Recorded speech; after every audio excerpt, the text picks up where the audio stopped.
राजा हर्षवर्धन युद्ध में हार गए। हथकड़ियों में जकड़कर उन्हें विजेता पड़ोसी राजा के सम्मुख पेश किया गया। पड़ोसी देश का राजा अपनी जीत से प्रसन्न था और उसने हर्षवर्धन के सामने एक प्रस्ताव रखा। यदि तुम एक प्रश्न का सही उत्तर लाकर दोगे तो हम तुम्हारा राज्य लौटा देंगे, अन्यथा उम्र कैद के लिए तैयार रहो। प्रश्न यह है, एक स्त्री को सचमुच क्या चाहिए होता है? इसके लिए तुम्हारे पास 1 महीने का समय है।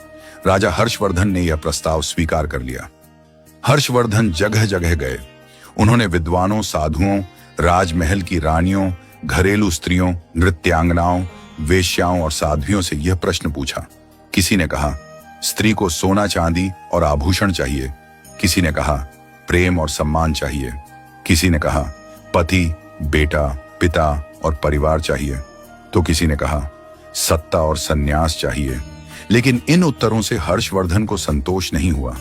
महीना पूरा होने को आया पर उन्हें कोई संतोषजनक उत्तर नहीं मिला।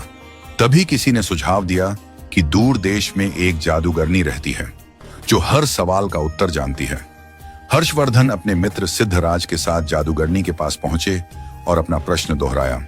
जादूगरनी ने सिद्धराज की ओर देखकर कहा, मैं तुम्हें सही उत्तर बताऊंगी, लेकिन इसके बदले तुम्हारे मित्र को मुझसे विवाह करना होगा। जादूगरनी बूढ़ी और बेहद बदसूरत थी। उसके बदबूदार मुंह से एक सड़ा हुआ दांत झलक रहा था जब उसने कुटिल मुस्कान फेंकी।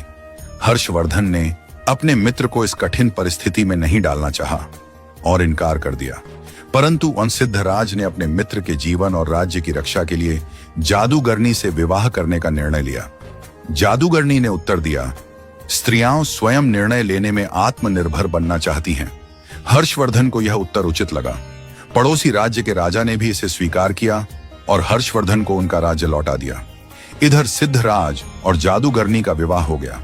शादी की पहली रात जादूगरनी ने अपने पति से कहा, तुम्हारा हृदय पवित्र है, तुमने अपने मित्र के लिए त्याग किया है, इसलिए मैं तुम्हें एक वरदान देती हूं। मैं 24 घंटे में 12 घंटे रूपसी बनूंगी और बाकी 12 घंटे अपने असली बदसूरत रूप में रहूंगी। बताओ तुम्हें कौन सा रूप कब चाहिए?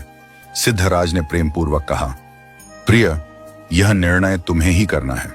तुम मेरी पत्नी हो और मुझे तुम्हारा हर रूप स्वीकार है। यह सुनते ही जादूगरनी एक सुंदर स्त्री बन गई। उसने कहा, क्योंकि तुमने मेरा निर्णय मुझ पर छोड़ दिया, इसलिए मैं हमेशा इसी रूप में रहूंगी। दरअसल यही मेरा असली रूप है। बदसूरत बुढ़िया का रूप मैंने दुनिया के कुटिल लोगों को दूर रखने के लिए धारण किया था।